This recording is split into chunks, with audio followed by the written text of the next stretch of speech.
Bismillahirrahmanirrahim. Assalamualaikum warahmatullahi wabarakatuh.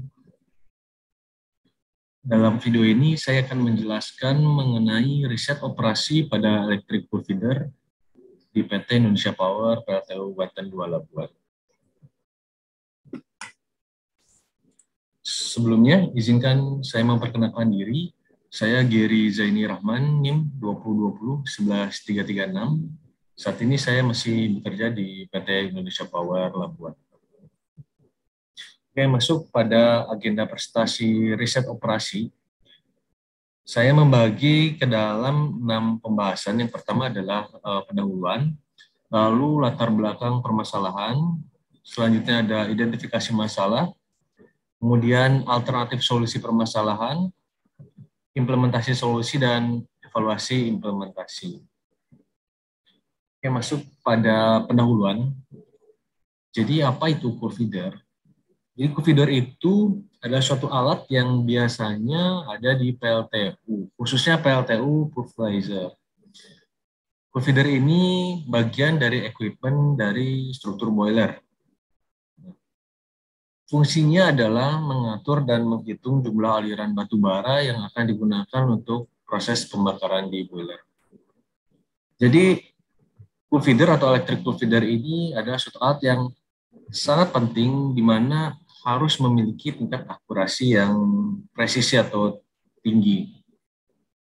Kenapa electric pool feeder harus memiliki akurasi yang tinggi? Yang pertama, jika pool feeder ini tidak akurasi atau tidak akurat, maka nilai NPHR pembangkit itu akan naik, sehingga menyebabkan ranking kinerja pembangkit turun, di mana pool feeder ini mempengaruhi dari pemakaian jumlah batu bara.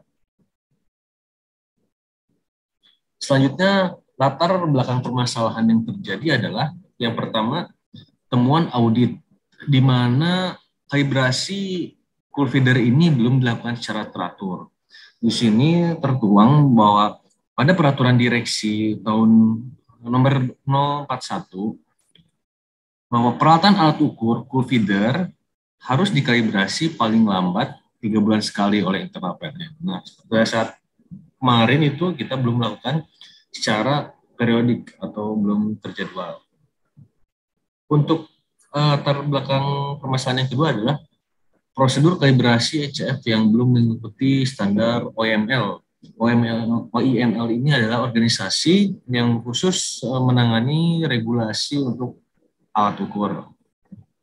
Nah, di sini saya mencuplik dari manual book pool feeder stok DT9 bahwa di sini tidak ada prosedur untuk meningkatkan atau tolak ukur akurasi untuk pembacaan pool feeder.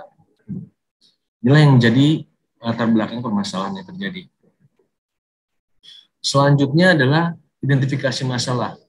Jadi pokok permasalahan yang terjadi di sini adalah proses pemakaian batu bara, di mana data yang tercatat di bagian energi primer yang khusus menangani batu bara dan pemakaian yang tercatat oleh dokumen niaga terdapat selisih pembacaan. Nah, setelah ditelusuri dan disusun identifikasi masalahnya bahwa proses pemakaian batu bara ini diakibatkan oleh kalibrasi HCF yang belum teratur dan juga prosedur kalibrasi yang belum standar sehingga menyebabkan selisih pembacaan. Selanjutnya, solusi permasalahan yang pertama atau dari masalah yang pertama, yaitu belum terjadwal secara rutin. Maka di sini kami membuat jadwal rutin untuk keseluruhan HCF. Jadi di setiap unit itu ada 5 HCF, di mana di PLTU kami ada 2 unit, sehingga total 10 HCF. Di mana di sini kita jadwalkan untuk setiap HCF kita agendakan untuk kalibrasi paling lama adalah 3 bulan sekali.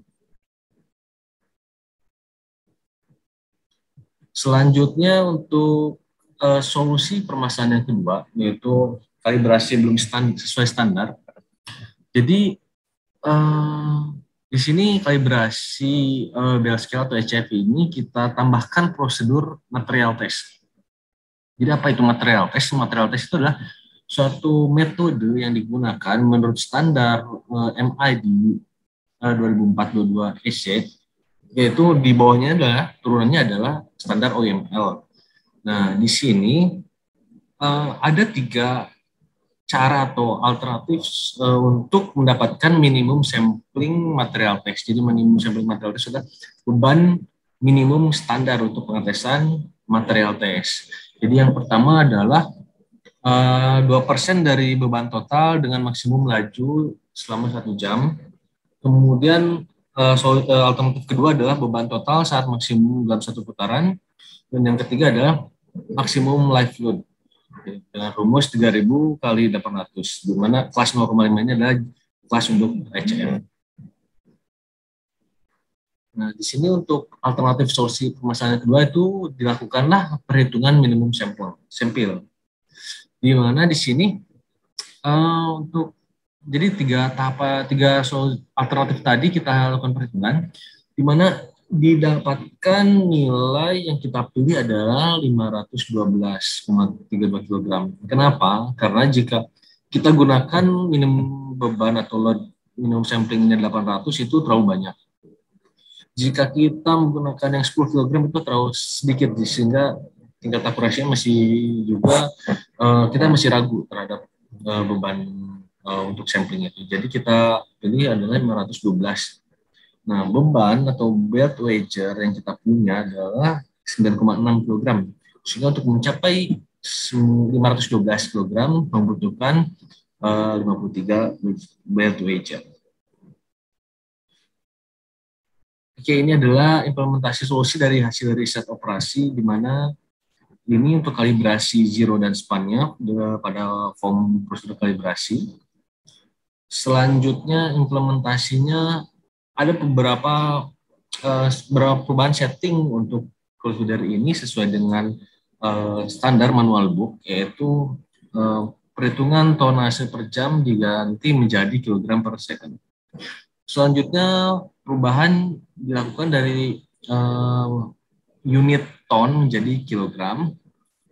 Lalu ada perubahan di run mode select, yaitu feed rate set point kita ganti menjadi speed set point. Selanjutnya untuk material test di sini kita gunakan yaitu kilogram sesuai dengan berat wager yang digunakan. Nah, untuk tahapannya atau eksekusinya, pastikan limit switch coordinate tersentuh. Lalu jumper atau hubungkan terminal nomor 1 dan nomor 2 untuk indikasi remote. Lalu ada special tools belt wager, kita gunakan 2x17. Nah, di sini 2x17 ini adalah bawaan dari feeder. Kemudian siapkan 1 orang personil yang bertugas untuk memasukkan wager. Nah, ini adalah wager yang 17 kg. Sementara ini untuk wager yang 9,6 kg yang tadi dibuat untuk material test. Lalu di sini kita lakukan counter pembacaan ECF, dicatat berapa jumlah wager yang terbaca, apakah akurat atau tidak. Ini adalah bentuk dari wager calibration. Lalu untuk hasil implementasinya yang didapat adalah untuk sebelum kita lakukan riset operasi, kalibrasi itu yang tercatat adalah tidak teraturnya di dalam 1 tahun untuk kalibrasi. Sementara untuk hasil setelah riset operasi bahwa hampir semua collider kita lakukan kalibrasi minimal 3 kali dalam setahun atau sampai 4 kali. Ini adalah form kalibrasi sebelum riset operasi dan setelah riset operasi, di mana di sini terdapat perbedaan pada tes linear, di mana di sini untuk data hasil riset operasi ditambahkan parameter material tes. Nah, di sini bisa dilihat di mana total beban 512, hasil terbaca adalah 506. Nah, 506 ini adalah untuk toleransi adalah 0,2% dari total beban. Jadi ini masih masuk. Selanjutnya untuk evaluasi, Dari sisi penerapan, hasil riset operasi yang dilakukan pada Coolfeeder ini dapat menjadi solusi bagi temuan audit. Dilihat dari tidak adanya lagi temuan dari sisi kalibrasi Coolfeeder. Lalu dari sisi performa, riset operasi ini mampu menjaga kehandalan Coolfeeder dengan adanya jadwal kalibrasi rutin setiap 3 bulan sekali. Dari sisi akurasi, riset operasi ini mampu meningkatkan akurasi pembacaan Coolfeeder dengan standar MID 2004-22 EC. Dan dari sisi biaya atau keuntungan benefit, riset operasi ini mampu menghemat potensi kerugian akibat losis batubara dari Coolfeeder sebesar 112 miliar. Sekian video presentasi mengenai riset operasi pada Coolfeeder yang saya jelaskan. Mohon maaf apabila ada kesalahan. Akhir kata, wassalamualaikum warahmatullahi wabarakatuh.